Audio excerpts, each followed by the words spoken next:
Talking about where Lovecraft has influenced other people, that list is just, that goes on and on. I mean, the movie Alien, I know in your show notes you mentioned the movie Alien. Even Godzilla, actually. Everybody talks about my Godzilla shirts because I love Godzilla, but Godzilla was actually a cosmic horror entity. And if you read the original script for Project G, which is the first draft of the Godzilla movie, he's actually not a lizard from the sea. He's a giant octopus that just sort of, because it was supposed to be a claymation movie, actually. So it was going to be this big clay octopus, but then they decided that was going to be too expensive. And so they decided to make him sort of like a radioactive dinosaur. But then as a result, he also became a lot more sympathetic too. So a lot of the Lovecraftian elements get lost in that, but they're still there, especially in the original movie or the new movie that just came out, Godzilla Minus One.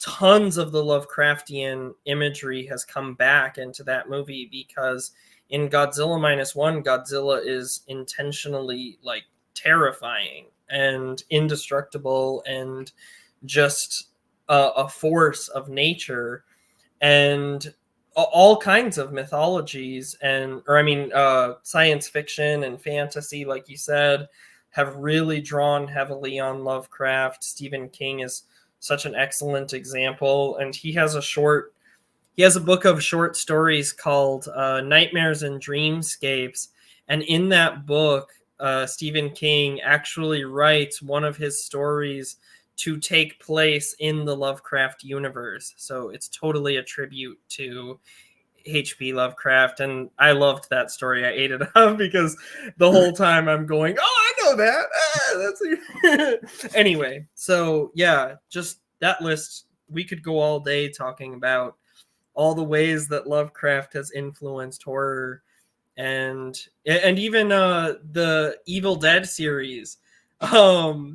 They read from the Necronomicon, and so it's the Necronomicon of the Mad Arab Abdul El Hazrat in fiction, in modern cinema, and that has become, and Evil Dead became so influential that a lot of people thought that the Necronomicon was a real book and were trying to like get their hands on it and stuff. So which I'm sure somebody has made a Necronomicon book, but it's from Lovecraft. Yeah, Avon made the Simon Necronomicon, which so Nico and I found out who was the actual author of the Simon Necronomicon, even though he says he didn't write it. But we know that that's not the real Necronomicon because coming back to the Dunwich Horror, page 751 in the Necronomicon, well, the Avon book is like 300 pages long. So that could be the original Necronomicon.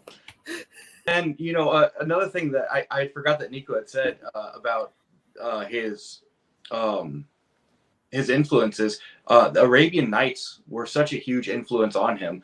I don't think just for like place names and people, but some of his thoughts about so in Islam, Allah is this sovereign entity who what he wants is good just because he says it's good. He's not right. Oh God, that it's kind of like that might makes right kind of thing. And you can read that into his ideas of what a God is. Like, it's just whatever I want. There's no concept of father. There's no concept of self-sacrifice.